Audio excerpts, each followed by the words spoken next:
السلام علیکم۔ کیسے ہیں آپ سب؟ میری دعا ہے کہ آپ جہاں رہیں خوش رہیں، آباد رہیں، ہنستے مسکراتے رہیں۔ یہ صبح صبح کا ٹائم ہے اور میں اپنے بچوں کے لیے لنچ بنا رہی تھی۔ آج ان کا کمبائن لنچ تھا اور بیٹی کہہ رہی تھی کہ مجھے نگٹس لے کے جانے ہیں صبح اسکول۔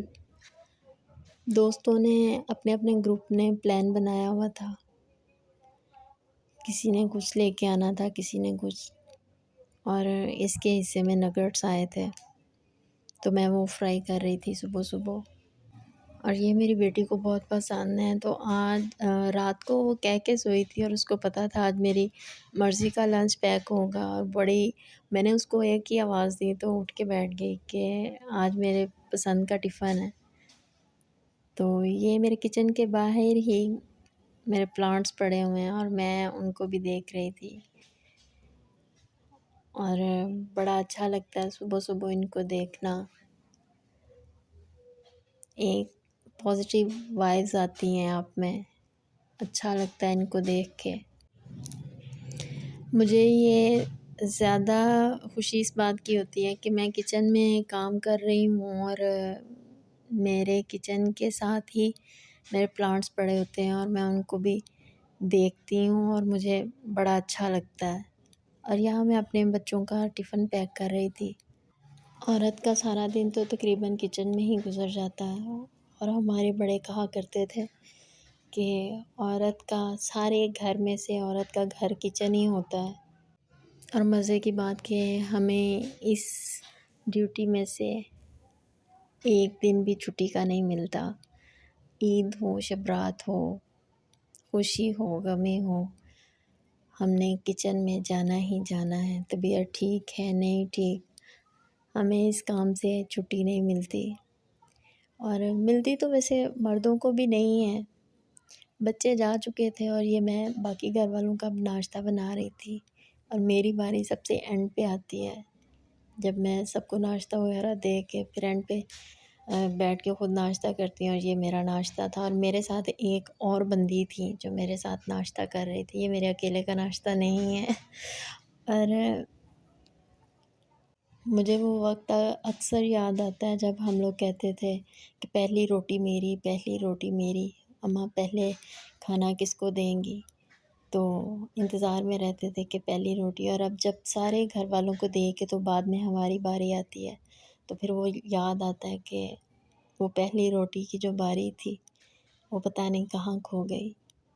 یہ کچن سے فارغ ہو کے میں گھر کا تھوڑا سا کام کر رہی تھی، اور یہی عورت کے کام ہوتے ہیں، ناشتہ بنا لیا، گھر کی صفائی کر لی، کھانا بنا لیا، بچوں کے آنے کا انتظار کر لیا، فلاں کو یہ چاہیے، فلاں کو یہ چاہیے، بس ایسے ہی سارا دن گزر جاتا ہے۔ اور یہ میرا گھر صاف ہو چکا تھا، اور یہ اتنا سا ہی میرا گھر ہے، یہاں سے شروع ہو کے یہاں پہ ختم ہو جاتا ہے، اور مجھے لگتا ہے کہ یہ دنیا کا خوبصورت گھر ہے، کیونکہ یہ گھر میرے ابو جان نے مجھے گفٹ کیا ہوا ہے، اور اس گھر سے مجھے بہت پیار ہے اور بہت سی یادیں ہیں میری اس کے ساتھ۔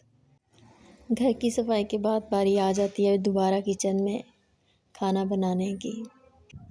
مجھے اس بات کی آج تک سمجھ نہیں آئی، ماں ہو یا باپ، وہ اپنی اولاد کے لیے یا اولاد کے حق میں برا کیسے ہو سکتا ہے؟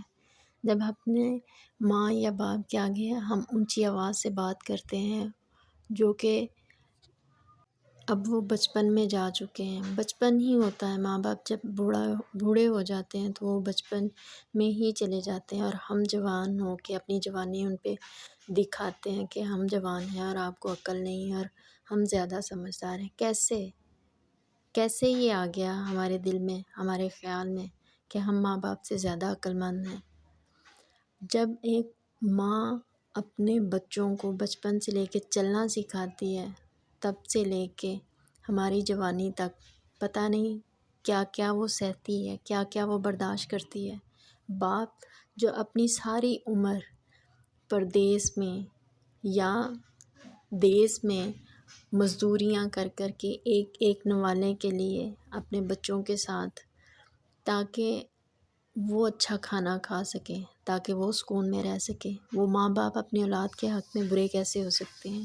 اور ہم ایک لمحہ نہیں دیکھتے، ایک لمحہ نہیں لگاتے ان کو یہ بتانے میں کہ اب آپ بوڑھے ہو چکے ہیں اور اب آپ کو یہ حق کس نے دیا کہ آپ اپنی اولاد کو ایڈوائس دے سکیں یا کوئی بات بتا سکیں۔ ہم نے یہ کیسے سوچ لیا کہ ماں باپ کو غلط کہہ کے ہم سکون سے اور سکھ کی زندگی گزار سکیں گے۔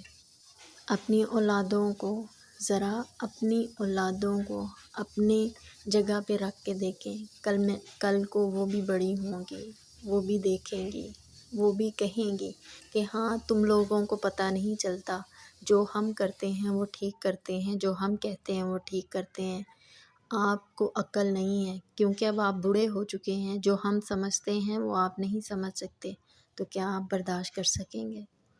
ڈریے اس وقت سے جب آپ ماں باپ کو کسی بھی بات کے لیے قصوروار ٹھہراتے ہیں۔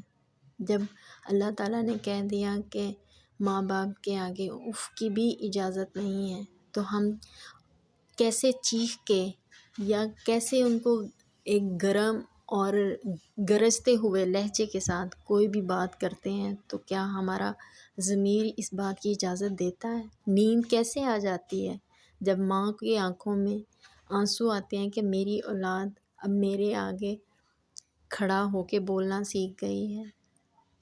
ڈریے اس وقت سے جب آپ کی اولاد آپ کے سامنے بڑھاپے میں ایسے آ کھڑی ہوگی اور آپ کچھ نہیں کر سکیں گے۔ یہ میں کمبل دھو رہی تھی اور 2-3 میں نے دھو بھی لیے تھے اور سوکھ بھی گئے تھے، اور مجھے یہ تھا کہ بادل آنا شروع ہو گئے ہیں اور اگر ایک بھی بارش آ گئی تو کیا کریں گے۔ تھے تو صاف لیکن سارا سال وہ پڑے رہتے ہیں تو عجیب سی اسمیل سی آنے لگ جاتی ہے، تو دل تھا کہ ان کو دھو کے ہی استعمال کیا جائے۔ اور اگر آپ کو لگتا ہے کہ ماں باپ کے سامنے کھڑے ہو کے یا ان کو جواب دے کے تلخ کلامی کر کے آپ کامیابی کی ایک بھی سیڑھی چڑھ جائیں گے تو یہ خوش فہمی ہے آپ کی، آپ منہ کے بل آ گریں گے اور آپ کو یہ پتہ نہیں چلے گا کہ یہ ہمارے ساتھ ہو کیا رہا ہے۔ لیکن اللہ سب جانتا ہے اور وہ دیکھتا اور سنتا ہے، جو ہم نہیں دیکھ سکتے، جہاں تک ہم نہیں پہنچ سکتے۔ کہتے ہیں کہ یہ عمل ایسا عمل ہے کہ جیسا ماں باپ کے ساتھ کرو گے ویسا ہی بھگتو گے اور ویسا ہی پاؤ گے، کیونکہ زندگی مکافات عمل ہے۔ آج کے لیے بس اتنا ہی۔ اپنا اور اپنے پیاروں کا بہت سا خیال رکھیے، اپنے ماں باپ کا بہت سا خیال رکھیے، ان کو کبھی دکھ اور تکلیف مت دیجیے۔ ملتے ہیں اگلی ویڈیو میں، تب تک کے لیے اللہ حافظ۔